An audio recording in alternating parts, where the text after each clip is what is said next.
Hello student, class 10th exercise 1.2 new book old book is 1.3 question first prove that root 5 is irrational. तो हमें क्या prove करना है कि रूट 5 कैसा नंबर है, इरेशनल नंबर है।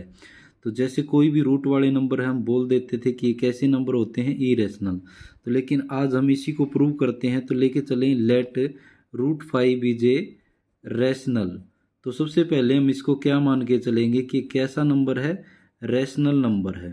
तो रैशनल नंबर कैसे होते हैं, जिनको हम पी बाई क्यू के फॉर्म में लिख सकते हैं। मैं लिख रहा हूँ इनको ए बाय बी के रूप में। यहाँ पे ए और बी कैसे नंबर हैं, ऐसे जब भी ऐसे कोई नंबर दिया जाता है 4/6 है, जैसे 2 की टेबल पे 2 2 जा 4 2 3 जा 6 और बिल्कुल सिंप्लीफाई करके ऐसे लिखा जाता है। तो उसी प्रकार से हम माने इनको कि where a and b are two कैसे नंबर हैं, को प्राइम नंबर। कैसे नंबर है, को प्राइम नंबर। हमने मान लिया कि ये कैसे नंबर हमारे पास को प्राइम, कि इसका और कोई फैक्टर नहीं है, प्राइम नंबर है जिसके खुद और वन के अलावा इनका और कोई फैक्टर नहीं है। ये बात हम लेके चल रहे हैं। अब हम लेके चलें आगे, इसको सोल्व करें तो स्क्वेयरिंग बोथ साइड, दोनों तरफ क्या कर दे, स्क्वेयरिंग। स्क्वेयरिंग करने का रीज़न क्या है, स्क्वेयरिंग बोथ साइड। स्क्वेयरिंग इसलिए कर रहे हैं क्योंकि इसके ऊपर रूट है, रूट हट जाएगा तो रूट 5 का भी स्क्वेयर हो जाएगा, और इस तरफ ए स्क्वेयर और बी स्क्वेयर दोनों पे अलग अलग कर दें। स्क्वेयर से रूट कैंसिल हो जाएगा कि 5 इजिकल टू में किसके बराबर आ जाएगा, ए स्क्वेयर बाय बी स्क्वेयर। अब ये बी स्क्वेयर यहाँ डिवाइड में इस तरफ आके क्या हो जाएगा, मल्टीप्लाई में, इजिकल टू में बच गया ए स्क्वेयर। अब ये 5 इसके मल्टीप्लाई में उस तरफ लेके जाएं तो क्या आ जाएगा, ए स्क्वेयर बाय में 5। तो ये हमने क्या किया है अभी तक, ए स्क्वेयर। अब हम क्या कह सकते हैं, ए स्क्वेयर अगर 5 से डिवाइड होगा तभी भी स्क्वेयर के बराबर आएगा, क्योंकि दोनों साइड बराबर तभी हो सकती हैं ये जब इसके कैंसिल हो। तो हम लिख सकते हैं ए स्क्वेयर इज डिविजिबल बाय 5। तो सो हम लिख सकते हैं ए इज ऑल्सो डिविजिबल बाय 5। ये थ्योरम 1.2 के अंदर भी बोला जाता है, या वैसे देखा जाए अगर कोई नंबर 5 से डिवाइड होता है, अगर कोई नंबर 50 है तो ये 5 से डिवाइड होगा तो क्या है, इसका स्क्वेयर 50 का स्क्वेयर भी क्या होगा, 5 से डिवाइड होगा। तो अगर स्क्वेयर डिवाइड हो रहा है तो सिंपल संख्या भी डिवाइड होगी। तो यहाँ से हम कह सकते हैं कि ये ए से डिवाइड हो रहा है तो ये 5 का कोई ना कोई मल्टीपल है। जैसे 5 1 जा 1 भी हो सकता है, 5 2 जा 10 भी हो सकता है, ये 5 3 जा 15 भी हो सकता है। इस टाइप से कोई भी नंबर हो सकता है। तो लेट हम मान लेते हैं, अगेन लेट कर सकते हैं हम, कि ये जो हम ए है ये किसी 5c के बराबर मान लेते हैं।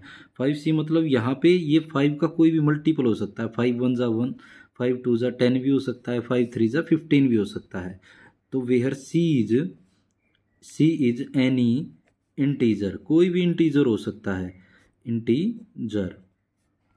तो अब जहाँ पे जो लास्ट टाइम पे रिजल्ट जो हमने प्रूव किया था कि बी स्क्वेयर इजिकल टू में ए स्क्वेयर बाय में 5, यहाँ पे हम ए की जगह वैल्यू रख देंगे। तो बी स्क्वेयर इजिकल टू में 5c का स्क्वेयर बाय में 5। तो बी स्क्वेयर इजिकल टू 5 का स्क्वेयर 25, c का स्क्वेयर c स्क्वेयर अपॉन में 5। 5 की टेबल पे 5 1 जा 5, 5 5 जा 25। तो यहाँ से ये 5 इसके मल्टीप्लाई में है, इस तरफ आके ये 5 बी स्क्वेयर के डिवाइड में आ जाएगा।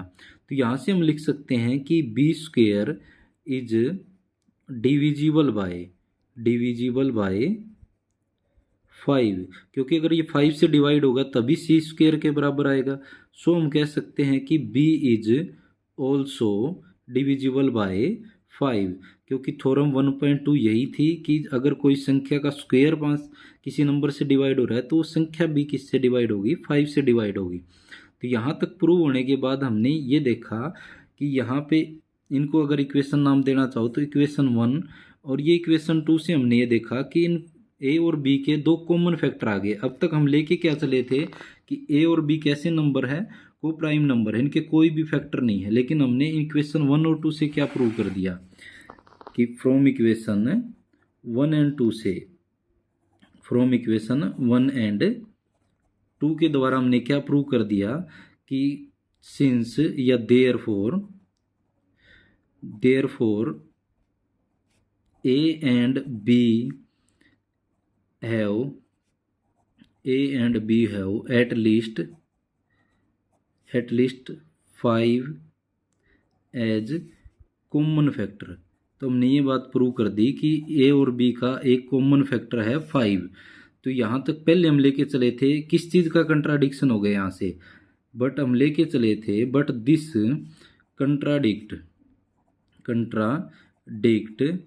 कंट्राडिक्ट द फैक्ट, कि क्या फैक्ट लेके चले थे, fact that a and b are coprime number. तो ये कंट्राडिक्ट लेके चले थे, ये लाइन पहली ये दूसरी, कि ये कंट्राडिक्ट हो गया कि ए और बी हम कैसे नंबर लेके चले थे कि कोप्राइम नंबर है। तो दिस कंट्राडिक्शन, ये जो कंट्राडिक्शन है, ये विरोधाभास जो है वो किसके कारण हुआ है, this contradiction has arisen over incorrect